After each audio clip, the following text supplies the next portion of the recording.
Welcome in, everybody, to Fantasy Pros. This is Leading Off. It is me, Joey P. Joe P's up here. With me today is Scott Bogman because Officer Welsh is under the weather, as we knew yesterday. So special thanks to Boggs filling in for him today. I still have a voice as of right now after 4.5 hours of coverage of the NFL Draft last night.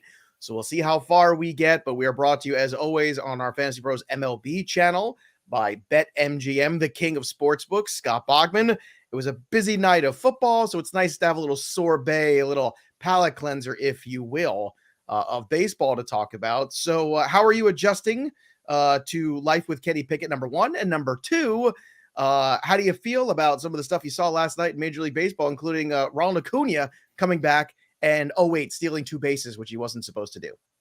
Kenny Pickett is whatever, I not my favorite pick, but the Steelers have had worse, so I'm not like upset.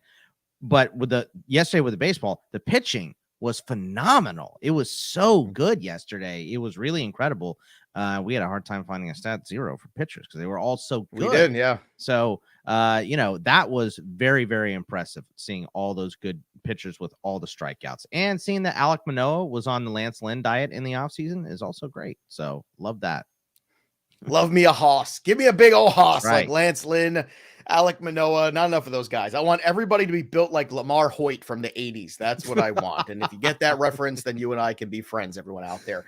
All right, let's kick things off here with Ronald Acuna, who did get a hit. And as I said, stole two bases in his season debut, which is just ironic and hilarious to me because that was the one thing he wasn't supposed to do right away is run. Well, you can check that off the list. It looks like everything's fine there. Kyle Wright strikes out 8 in that same game. He continues to be strong. Kyle Wright has been outstanding. I got an interesting question today from Mr. Bell, one of our listeners.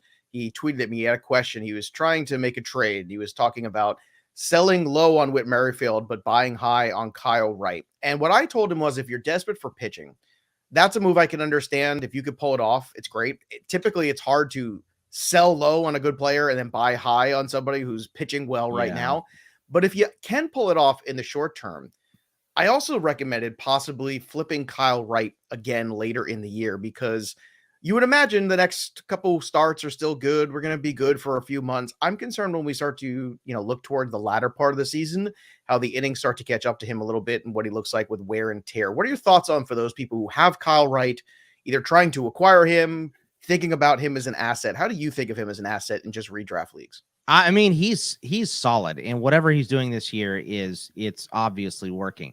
I love the let's trade for him now, but then let's trade him later. It feels very much like that school project where they give you a paperclip and they have to see what you end up with. And there's always one kid that ends up with like a 1980 Cadillac somewhere after starting out with the paperclip, and that's what you're trying to get to by doing this trade. But look, especially in a points league, that's a solid trade. I understand, like, Whit Merrifield is very, very frustrating right now. So if you think this is kind of him, on the decline overall in his career, yeah, because Kyle Wright is definitely on the rise. So I understand it.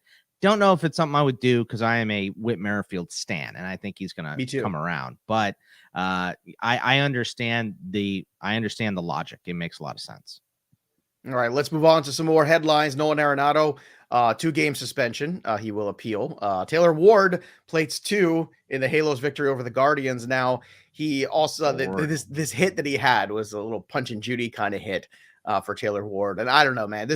To me, I just don't think this is sustainable. I mean, he's getting every bounce of the ball every which way, and it's just not going to last. Raisel Iglesias got his 5th save. Alek Manoah, as you mentioned before, the Hoss spends 7 shutout innings against the Red Sox, and then Zach Wheeler shuts out the Rockies. So a Zach Wheeler sighting. He did walk a few guys in this start, but is this a good sign for Zach Wheeler, or is this your opportunity to move on?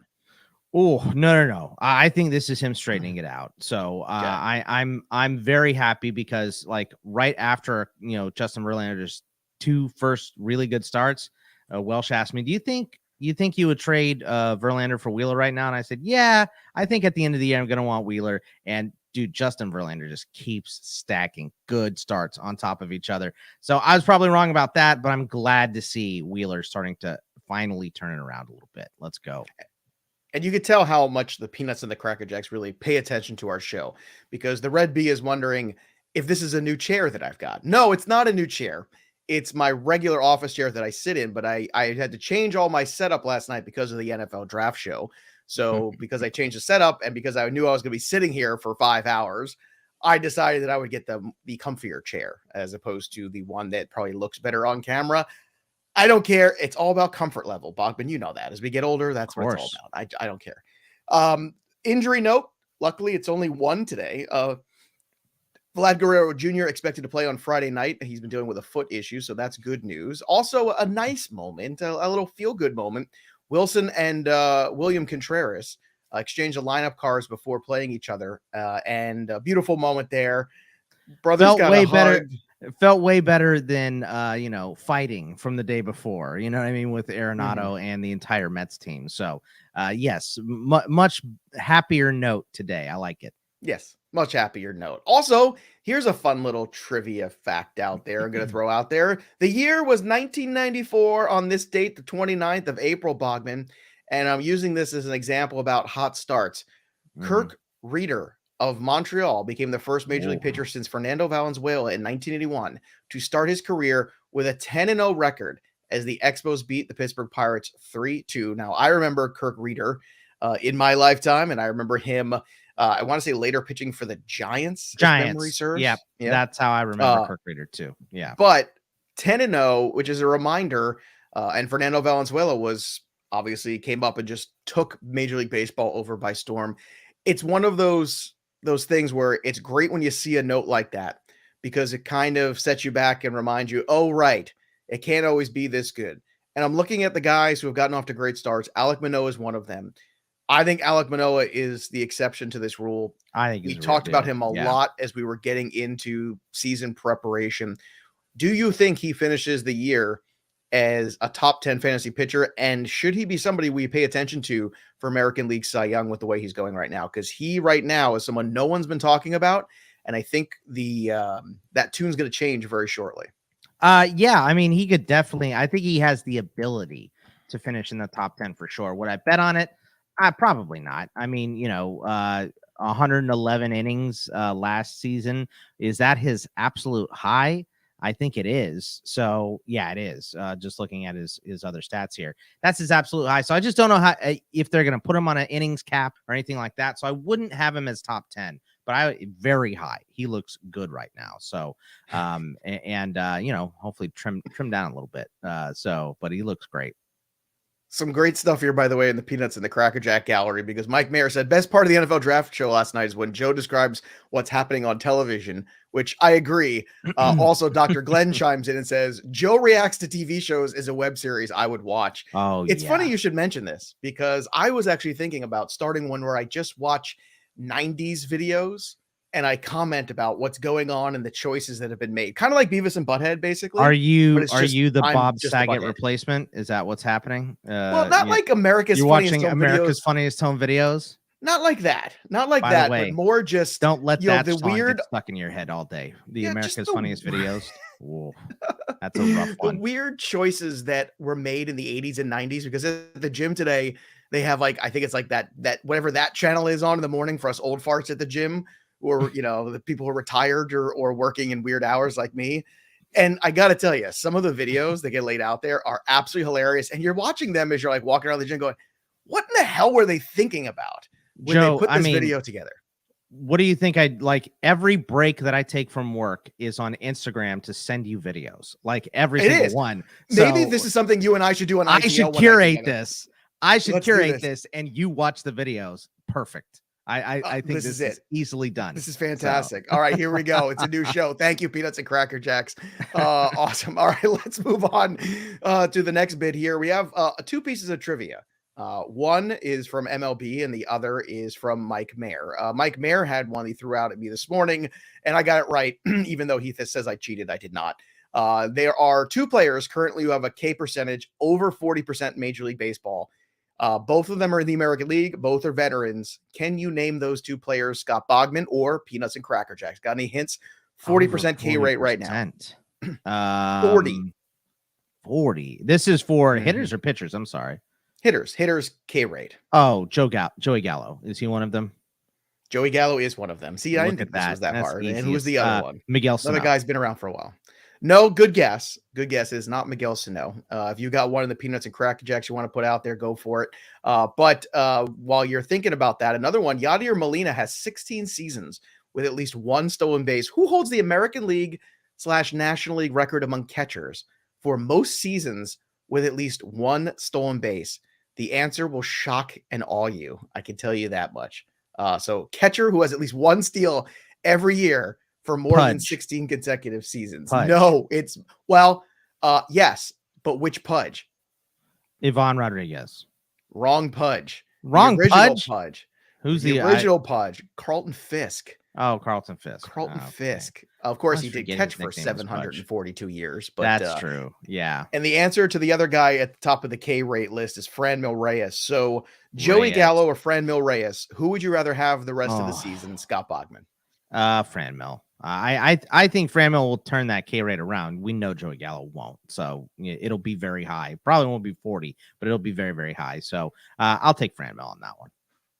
All right, let's move ahead here to the stat heroes. We talked about Alek Manoah, no earned runs, 7 strong innings, 7 Ks, just 1 walk, absolutely dominant. Freddie Peralta looking like Freddie P. Thank goodness, 6 innings, no earned, 3 hits, no walk, 7 Ks. This is why you don't panic in those early April starts, folks. Freddie P. turning around. Martin Perez, 7 innings, 1 earned run, 2 hits. This dude was perfect through 6. He was great yesterday. Yeah. No, it's, even a broken clock is wrong twice a day. Hey, Justin Verlander, my Cy Young investment, looking very good. 7 innings, 1 earned run, 4 hits, no walks, 8 Ks. We mentioned Wheeler's bounce back and Kyle Wright, good. He did walk 4 guys, Kyle Wright, with the 8 Ks, but he still won 7 innings. So as long as he's going that distance, that shorter bridge to the wind, very important. Jose Quintana, there's a name that hasn't made this show in, I don't know, quite some time. Hey, when it's going, it's going. It's going. Whatever stars aligned, for your star chart there, for those people, it worked for pitching yesterday. So Jose Quintana on the sheet, Martin Perez on the sheet. 2 of these things are not like the others, right, Joe? No. We expect to see Manoah, Peralta, Verlander, not so much Martin Perez, and certainly not Jose Quintana. 9 strikeouts for Jose Quintana, 0 walks in 5 innings for the Pirates. Jose Quintana, once upon a time, was one of my favorite pitchers in fantasy. He was so consistent, and nobody wanted him because he was on bad White Sox teams. And then I remember he got traded to the Cubs, and I went, oh, this is great. He's going to a better team. Things can only go up. Nope. His career was never the same after that, and I don't understand why. Every bit of logic would suggest that things were on the upswing for him, and his career basically fell apart. So I have no idea what's going on. Any reasons why you could think of why this went in the wrong direction when everything should have suggested the right way was coming? No, I mean, it's just one of those things where, sometimes you zig when you should zag and it just doesn't work out or whatever. So, look, we can tell that Jose Quintana is a solid pitcher because he's still in the bigs eating up innings, even though it's for the Pirates, whatever. But there's plenty of guys that wish they had Jose Quintana's job. So he's got a little left in that arm, I guess. And this start proved it. So I don't think over under on 9 strikeout games for Jose Quintana for the rest of the season. Under. Half. Put it at a half, and I'll take the under. Right. I'll still take the under on the half on that one. The king of not learning to zig when you should zag, by the way, Rickon Stark, still from Game of Thrones. Still not so much. My man Rickon dirty. Come on. Come on, straight line. What are you thinking about?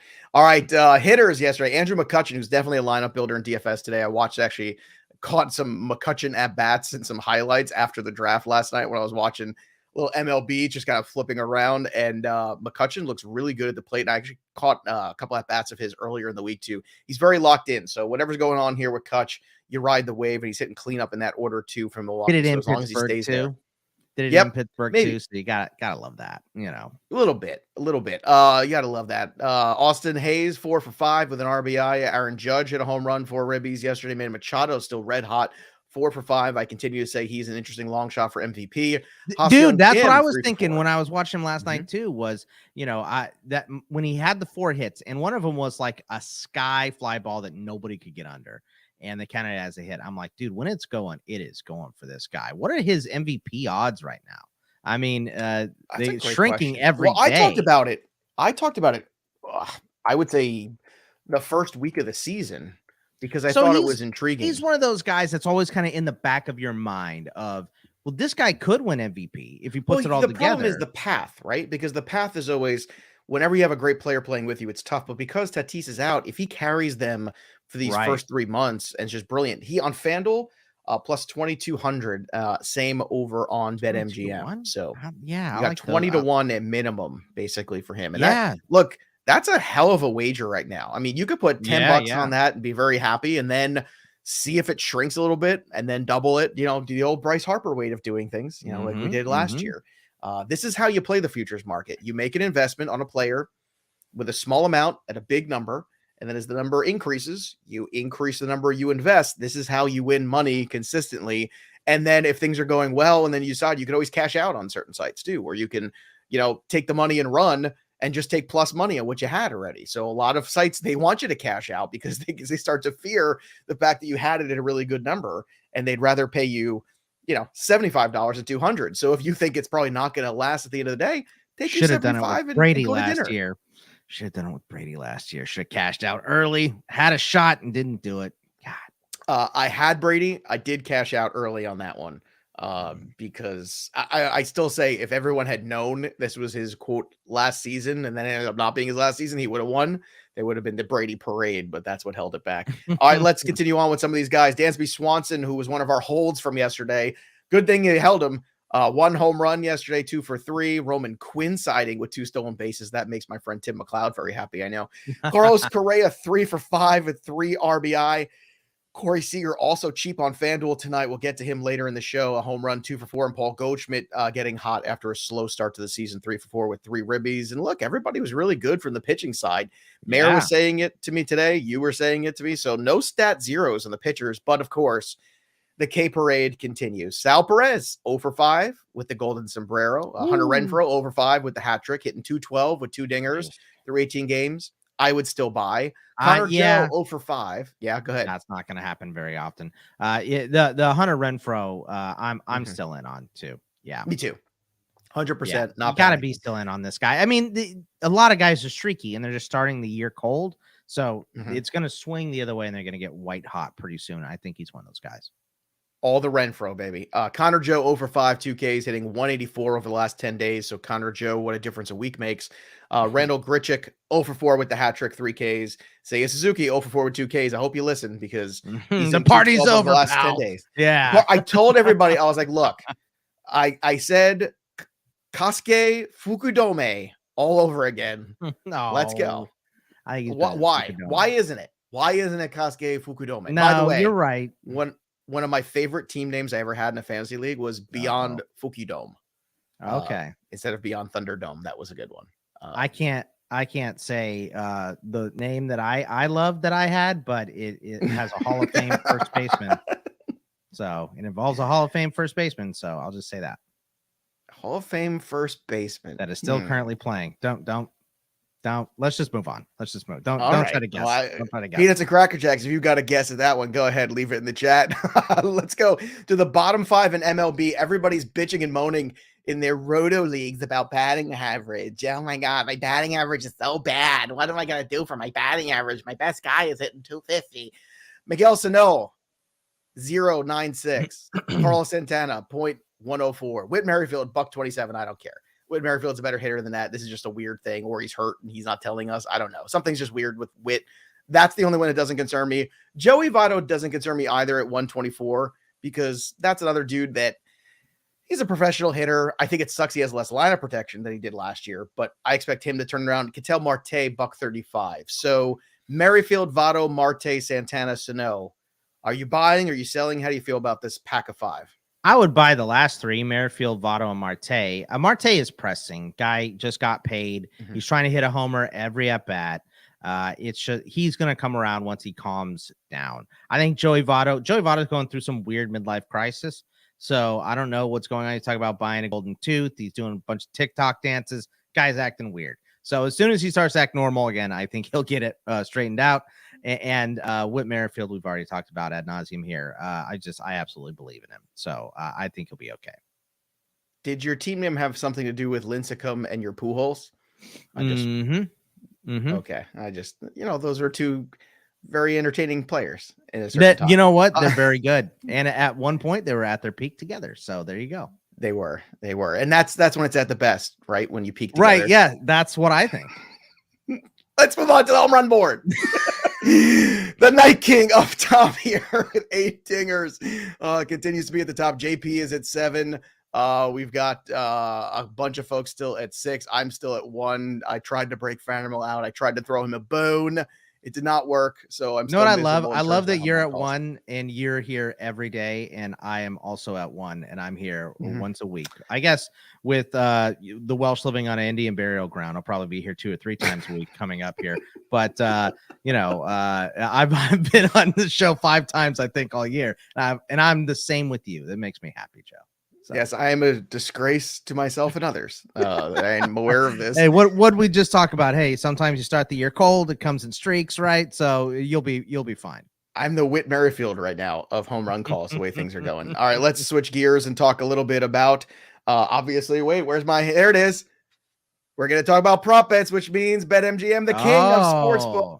Sign up today. Download the BetMGM app, or just go to betmgm.com. Enter the promo code leading off, and when you do. You bet $10, you can win $200 with any bet on any game, regardless of the outcome. You just bet $10, you win $200. See how stupid that sounds? It's dumb. It's great, isn't it? Go do it. Yeah. Come on. You could go bet on Manny Machado right now for MVP at 20-1 with that $10. Actually, no, you got to bet on a game, but then take another $10 there and go do that. Please win your game and then go take that money and bet on Manny. Let's go. I hate Manny. I don't want you to bet let's play a game too about Alek Manoah since we're talking about bets right now. Okay. Let's see what his Cy Young odds are. Is it cholesterol versus strikeout percentage? I don't know, but I can say that you want to take a crack. What do you think the number is for Alek Manoah Cy Young? I don't know. 50-1. Take a guess. No. American League stinks. So it's not unreasonable, but it's still excellent. 12-1. It's already a 12-1. That's it. Yeah. And by the way, you know what Justin Verlander is right now? 8-1. 7. Oh, God. 7-1. And Joey P got it locked in at 25. Let's go. And you know what? I might throw $100 on this 7-1 today just because I'm feeling saucy. All right. Until this Taylor Ward train breaks down at the station, let's ride it here with the prop bets of the day. I like the over on DK for him, 0.5 on the total bases. Trey Turner's at 1.5 on total bases, but against the Tigers, I like this. And you're getting good juice on there too. -110, even though it's a higher number. I would take the 1.5 here with the -110. Austin Slater hitting at the top of the order for the Giants. As long as he's in that lineup against Washington today, he's at 0.5 on DK. He's at +145 if he hits that number, that 0.5 on the total on the hits. So just needs one hit at +145. That's a pretty good wager. You throw $10, $20 on that. That's a fun night. CJ Cron total bases at 1.5 on DK. Also -105. That's a pretty good number. Let's talk about the starting pitching slate today. On DK, you got Lucas Giolito at 9.5. Like him, good investment. Everyone's going to be on Nestor Cortez because he's a Yankee, so just pay attention, have some differential there. Too expensive. That's right. Tyler McGill is at 9.8. Tougher matchup against the Phillies, but still startable. Adam Wainwright in a good matchup at 9.4. People will fade away from Hunter Green because it's in Colorado. However, at 6.5 as a secondary arm, you can get whatever you want. So if you have Hunter Green and Giolito tonight or Hunter Green and Nestor Cortez, you can basically do anything you want. Frankie Montas is somewhere in the middle too. So Montas at 8.1 on DK with Giolito is my favorite pairing of the night on DK. On FanDuel, different slate. You got some other games in there because these two sites, they can't keep anything straight. It's like, you want to play the turbo where you can play 4 games and this you can play 5 games and start 6:37 and this game starts at 6:35. Drives me nuts. Used to be so simple. I'm so old and cranky. Yu Darvish is at 10.5. Pretty good investment there, but I prefer Giolito at 9.3. He's the most cost effective. If you want to go cheaper than that, Adam Wainwright in terms of tournament arms is the way to go. But that Giolito strikeout return 9.3. Nestor Cortez is 10. Save $700. Put it somewhere else. Same thing. He's cheaper than Yu Darvish, so I'd go right back there. Stacks tonight: Boston, Atlanta, the Dodgers. Those are my 3 favorites. Here's your lineup builders for DK. Tyler Naquin at 2.9, Michael Franco at 2.6, McCutchen 3.8, Dansby Swanson 2.8 for Dansby Swanson on DK. Let's go. Verdugo's 3.7, Kepler's 3.4, and Chaz McCormick. Kepler's starting to come around. I like that one. He is. And then there's Chaz McCormick, who sounds like every 80s character from the bad high school movie, right? Isn't Chaz McCormick like, he's got to be the villain? Is he the guy with the flat top that gives all the kids swirlies? Yeah. Hey, stay away from my girl. Everybody. My name is Chaz. I'm the quarterback. All right. And I'm going to give you a swirly. I flicked my collar so hard, I knocked on my earpiece. Whoa, that was intense. Uh-oh. And then he wrenched his back trying to get it. Grandpa, are you okay? I'm all right. It's fine. We'll make it back here for the end of the show. Luckily, we only have a couple segments left. FanDuel. Check this out. Nelson Cruz is 2.3. What? Jonathan Scope, 2.3. Everybody at FanDuel last night was at the draft in Vegas and got hammered and set the prices. Let's just give him some good prices today, guys. Come on. You know what? Let's give him a break for FanDuel. It's interesting that you got this out there because FanDuel has done this before during the NFL draft where people are all betting on draft and they want to get them to do action on other things. So they'll make their pricing super friendly on FanDuel. I've seen them do it, and they're doing it tonight. That. Cruz at 2.3, Scope at 2.3 together. That's right. Exactly. Oh, it can have whatever you want. Justin Turner 2.7, Whit Merrifield 2.4, McCutchen 2.4, Seager 2.7, and Chaz McCormick 2.5. Chaz McCormick, stay away from my girl if you know what's good for you, pal. I think he's. I feel like Chaz McCormick's going to come up snapping. Yeah, well, you think he's more like a musical character? Song? Yeah. Well, when you do it, I feel like he's more of a musical character. I don't know why. Maybe I do have a certain element of whimsy. I feel like he's the guy. If you couldn't get William Zabka, you got Chaz McCormick. So many times we'll just be talking on the phone, and you'll just start singing, and I'll be like, "What are you doing, Joe?" And you're like, "I'm singing you a song about stacking your lineup. What's your problem?" It's like High School Musical in here. Oh God, nothing but High School Musical all day. All right, home run calls. I've only got 2 days left to get another home run before April shuts the door. So I'm gonna go and buck the trend with Ronald Acuna. That's right. Acuna today, all weekend. If he can steal bases, he can hit home runs. That's it. That's the logic. I have no other logic except that. So I want Ronald Acuna this weekend. Hopefully he hits a couple home runs for me, and hopefully I am less of an embarrassment and a little higher on the board when we come back here. By the way, today is a milestone. I don't know if you know this, but today is our 500th episode of the show. So look at that. So congratulations to all of us here working on the show, to all of our many, many hosts of the show, past and present. And also a special thank you to all the Peanuts and the Cracker Jacks and the people who listen and watch this show. Share it with your friends. The 500th episode. Say, hey, this is a great baseball show. I love this show. Go share it on your Twitter feeds, on your TikToks, on your I don't know, whatever, your Instagrams, on your Faceagrams, your Snap Faces. Your Snap Faces. What did Belichick call them? Your Snap Face. Your Snap Book. Your don't get me started on the Patriots draft. I don't know any of these guys. But I also believe we are going to start with our fabulous prizes soon too for these home run calls. So I'm going with Acuna. Who are you going with today? Who are you calling your shot with, Boggs? Give me Goldie. I didn't have a lot of time because of drafts to do my PVBs today, but Goldie is 24 for 71. It's just a 338 career batting average against Madison Bumgarner with 3 bombs. And I would love to see, I get happy when I see Goldie stick it to the D-backs because I never wanted them to trade him. Obviously, those of you who follow me and see my Carl's Jr. shenanigans know that. So let's go, Goldie. Get a bomb. That was a tough year. Look, the Red B chimes in here. Minus Welsh's Buxton crap. I love this show. I agree. And you spelled Welsh wrong, by the way. Yeah, too. Welch's grape juice. Yeah. So that's like doubly insulting, I feel like. Who would Mike Mayer take today for his homer? He was like Sal Perez after his many on a bounce back after the Golden Sombrero. He come back, he hit a bomb. I like that call. Yeah, that's fine. I tried to do that yesterday. It didn't work. Well, I'm sour because I tried to do that with Franmil yesterday. It sounds like you're sour because you got 1 bomb, right? I mean, I think I got 1 bomb. Sour. The Patriots drafted somebody last night that they could have had 100 picks later. There's a lot of questions I have. A lot of things that I need to go contemplate after this show. But 500 is a milestone. That's a very exciting thing. So once again, I just want to sincerely thank everybody. This is the most fun little community of baseball, and I want it to keep growing here. And I think we're showing everybody that there is a market for this show. There is a market for baseball, and you could do baseball, be smart, have conversations about baseball, and also actually entertain people at the same time. That is our goal here. So when Ronald Acuna hits 6 home runs, I'll come back Monday in a much better mood. Until then, that'll do it for us. But the story of the game goes on. For Scott Bogman, I'm Joey P. Have a great weekend, everybody.